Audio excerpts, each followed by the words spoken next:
Let me share some of the brushes I use for Clip Studio Paint. This will be a series because I love experimenting with different brushes and I want to give extra tips on adjusting their settings. Today's video is about watercolor-like brushes. Stay until the end for some extra tips. I really enjoy some of the default brushes that come with Clip Studio Paint. In the watercolor section, there are the round watercolor brush and the watery brush. And in the India ink section, there is this wet blotting ink. All of these have amazing textures. By default, they do not blend, but they're great for layering colors. Now on to the downloaded brushes. From this set, I mainly use two brushes. I like this one because it blends colors smoothly when applying light pen pressure. And this one is just a fun blending brush. This next set contains brushes with some amazing textures. I mean, just look at them. Some of them blend and some don't. Just experiment with them. And before I finish with some tips, here's another brush I've grown to enjoy a lot. It doesn't have much texture, but it blends beautifully, and I used it for all of my chibi requests.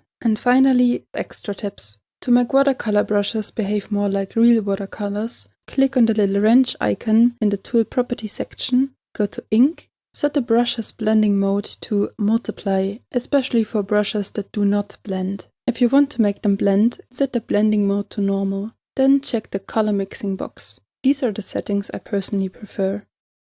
If you struggle to find a good texture image for your watercolor-like drawings, create a new layer above every other layer and make it white. Then draw over the entire canvas with the default round watercolor brush using black. And finally, set the layer's blending mode to overlay or soft light and lower the opacity to around 50%. And that's it. If you want me to share brushes for any specific drawing I've made in the past, just let me know.